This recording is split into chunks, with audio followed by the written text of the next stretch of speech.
My name is John Pasfield, and the title of this reading will be John and Mother Goose, Video 1, the first chapter. So here is my novella, John and Mother Goose, the Carnival of Tales. Here's a picture of John and Mother Goose surrounded by nursery rhyme characters. And here's the summary.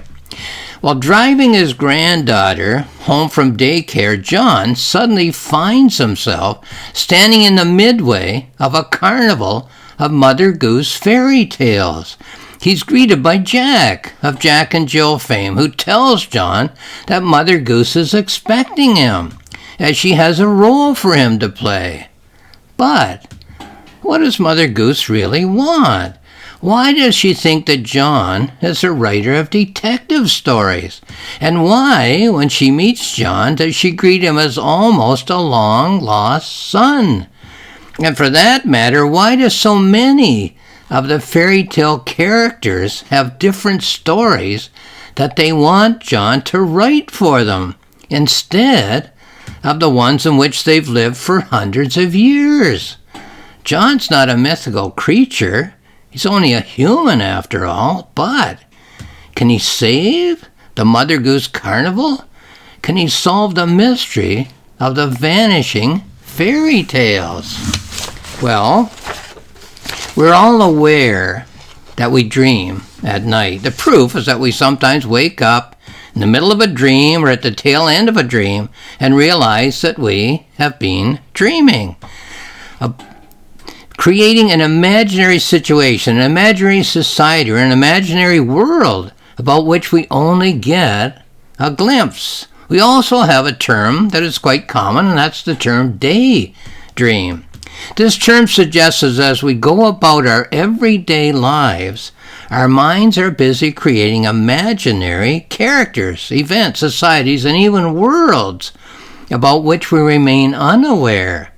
In chapter 1 of the story, the main character, John, me, goes about his everyday task of picking up his 3.5-year-old granddaughter, Savannah, from the house where she enjoys daycare. So let's have a look at the everyday events of chapter 1. So this will be page 3. Oops, I went past it.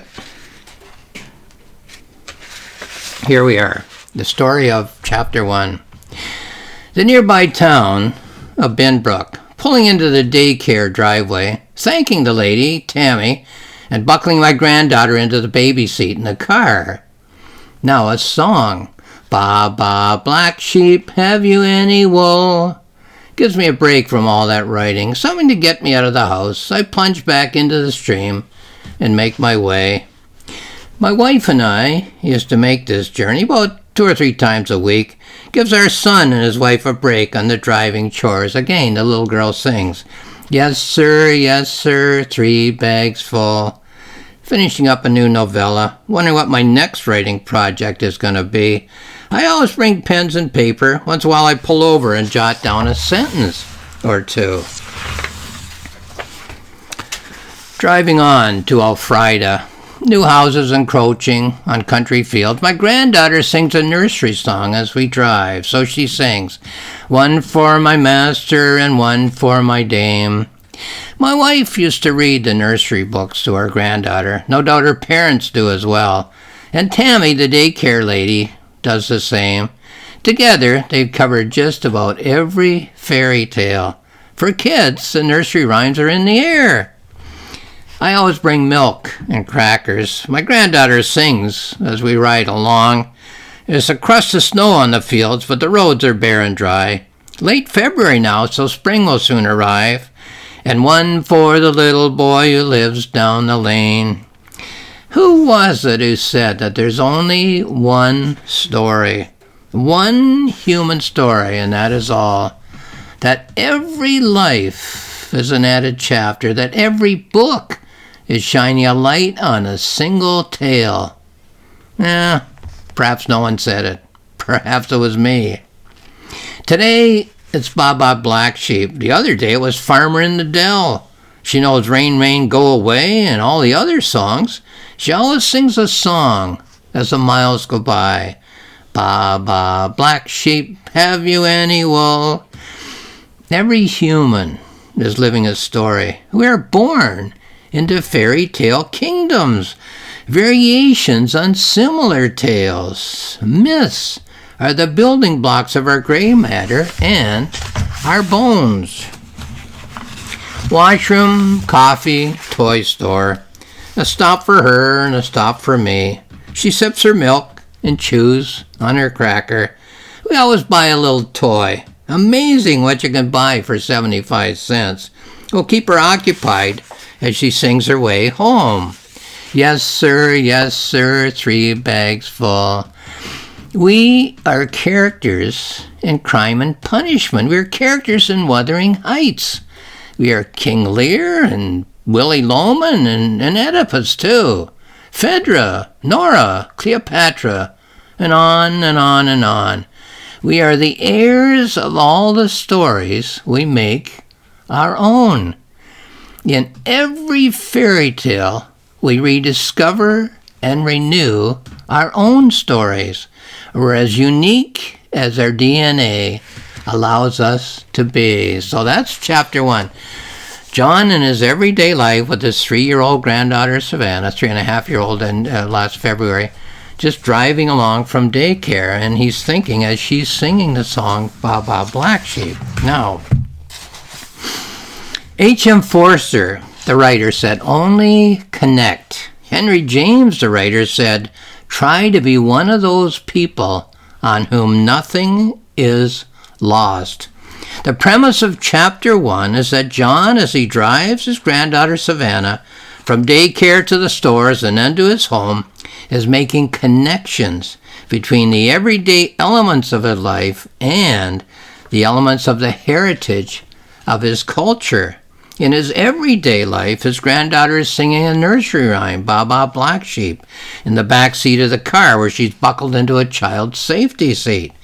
And he is driving past farmers' fields, which lie between the small towns of the area in which he and his granddaughter live, southern Ontario. The elements of his social heritage are all the stories that have been told over the generations, the centuries, and even the millennia, the shortest of which and the most memorable are the nursery rhymes. And being a writer, John considers that the nursery rhymes are condensed versions of the most time-honored of literary creations. He names a couple of those books to himself, Crime and Punishment and Wuthering Heights, and names some of the prominent characters in the literary heritage, both male and female. King Lear, Willie Loman, Oedipus, Phaedra, Nora, and Cleopatra. Presumably these connections are all conscious in the mind of John as he's driving along, taking his granddaughter from the daycare to the coffee shop to the little toy store and then starting out to drive home to his woodlot near Cayuga. But there are also connections being made at a much deeper level of his subconscious mind, creative connections, which are taking the elements that John's thinking about consciously and making them into a story that will begin subconsciously for John in the next chapter, chapter 2. So, this is my novella, John and Mother Goose, The Carnival of Tales. It's found on Amazon. You can have a look there for more information. It's found at my publisher's website, rocksmillspress.com, where there's more information, and at my website, johnpassfield.ca, johnpassfield.ca. There's 2 free books. There's a planning notebook in which I recorded my planning and writing of the novella. There's also a journal, a reflective journal, in which I wrote notes as I was polishing the novella. So those 2 books are free. Just click on the icon at johnpassfield.ca and have a look at what I was thinking as I was writing and polishing this novella. Lastly, I'll just say thank you for watching this video.